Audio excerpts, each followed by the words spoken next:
Welcome back to The Pitch, Season 2. With me is a man Time magazine describes as one of the most influential people in the world, Mr. Ronnie Screwvala. Now, a great company has to have vision so it can foresee the future. Ronnie had vision. He kind of foresaw the future, but he certainly knew his strengths. He identified market weaknesses. He recognized certain opportunities and he countered threats inherent in that business. And it gave birth to his dream, UTV. Ronnie, I know that our contestants are itching to ask you questions, Ronnie. Without any further ado, I'm going to open the floor to them. And does anyone have a question to ask of Mr. Screwvala? Yes, Priyanka, please. You started with theatre and then moved on to cable connections and even started manufacturing toothbrushes. And now you're the founder and CEO of UTV Group. So did you actually envision all of this? Did you have certain goals set for yourself in your life? I don't think you envision in that context, but at the same time, you do need to set goals. So I think part of what the entire business approach was that you're always going to be taking a road not paved and therefore a path not trodden, and we're going to be pioneering. So that actually requires a very different mindset in how you approach things. And I think that would be what stood the test every year, every day, every minute, depending on what quotient you're looking at. On a sort of a more lighter note, I think when you're taking the road to being an entrepreneur, I think you need to have instilled in yourself the risk-taking ability in the first place. So the chances are you shouldn't be keeping up at night, even though that's the British phrase of it. But by and large, I would say nothing should keep you up at night. Otherwise, you have a problem in the first place. So you sleep well, Ronnie? I sleep well. Huh? I sleep well. Thank God. I do sleep well, yeah. Super. And now, dear contestants, the shoe is on the other foot because Ronnie is going to ask you questions. But that's after you make your SWOT analysis of your idea, which has to follow 3 parameters that Mr. Screwvala will take you through. Ronnie? Yeah, so I think spend the first 1 minute just giving us the summary of your pitch, and then after that go into the SWOT analysis. So number 1, you got 5 minutes in which to do each of these. Number 2, anywhere in the middle or at the end, I'd like to hear where you see your business 3 years from now and 10 years from now. And number 3, well, there's a twist to the tale, but I'll let Rahul take you through that.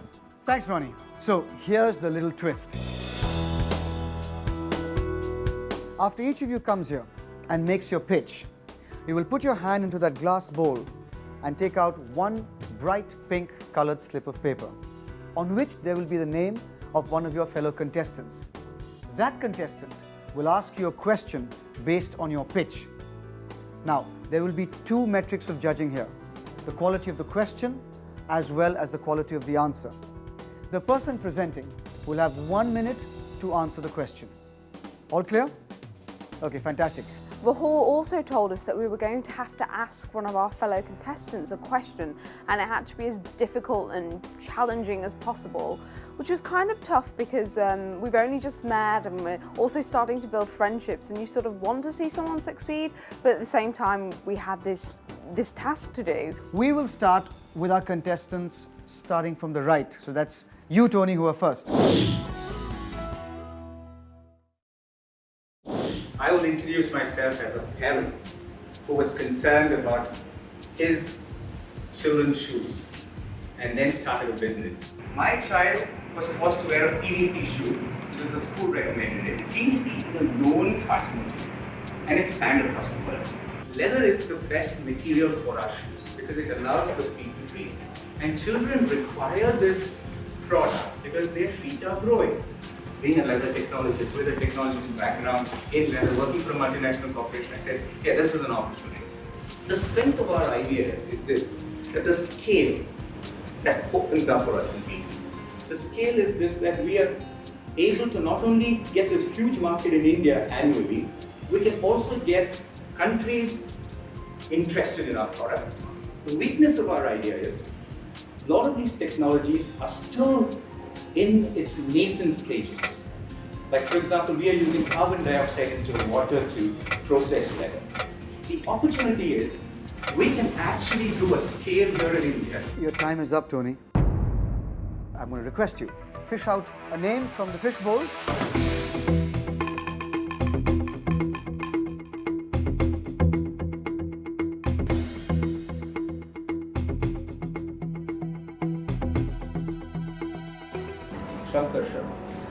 Shankar, what's your question? My question to you, Tony, is that hypothetical situation. Suppose Bata, their background, their brand name, they can copy your model and give a much bigger, much faster scale to it. What will you do in such a scenario? Bata can do it, okay? But then Bata has got costs involved. I'm a guerrilla. I can just hit them where it hurts the most and run, And I'm startup. I have no great operational costs. And if you look at the balance sheet of Bata today, you will know what you're asking. I think a lot of passion in what you said, very interesting as a concept. It grew from passion, so I think that's an interesting facet of that. As the scale of a business, where do you see it 3 years from now? 28 crores is our revenues in 3 years. And in 10 years, we will be at least 1,200 crores Indian rupees. Great. Thank you very much. Good luck. Good luck. I didn't do my opportunities and threats. Well, the question that was asked by Shankar to me was useful because it got me to close my opportunities and threats. Sujit, you're up next. What is rural ERP actually?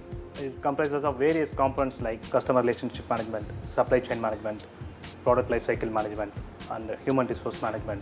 This rural ERP will be available in 9 Indian languages. And we are planning rural office business centers to set up at various locations to cater to the micro SMEs. So we provide infrastructure and we provide the software you can come and use. And in 2013-14, we are planning to do some business of some 10 crores, and 2015 we are planning to do some 25 crores. The main strength of this product is we are the first Indian language ERP provider.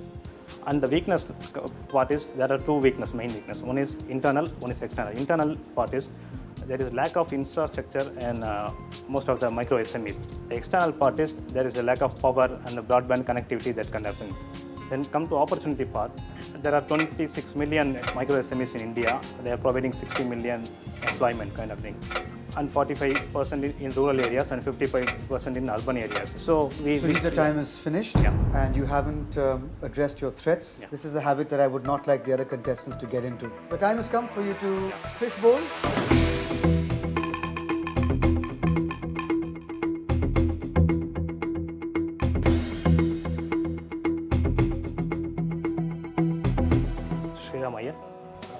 How do you plan to overcome the initial inertia of these micro SMEs who are not used to this ERP and CRM kind of stuff? We are planning to launch a rural office business centers.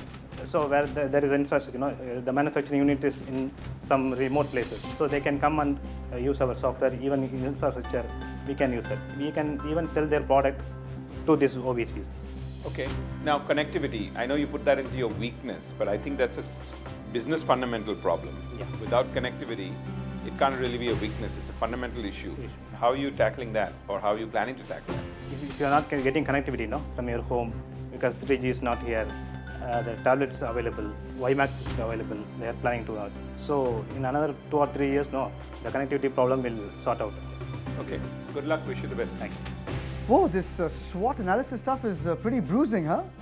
Lots of strengths, some weaknesses, opportunities, and pretty imposing threats. Okay, so some more SWOT analyses just after this break. ஒருவன் முதலாளி உலகில் மற்றவன் தொழிலாளி இங்கே நினைப்பவன் ஏமாளி அதை வென்று முடிப்பவன் அறிவாளி dance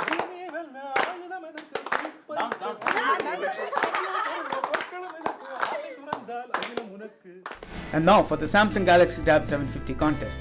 What is the weight of the Samsung Galaxy Tab 750? A. 450 grams, B. 595 grams, C. 620 grams. SMS your answers and type pitch space question number space A, B or C at 59995 or email your answers to the pitch@bloombergutv.com. One lucky winner gets to win a Samsung Galaxy Tab 750 every week.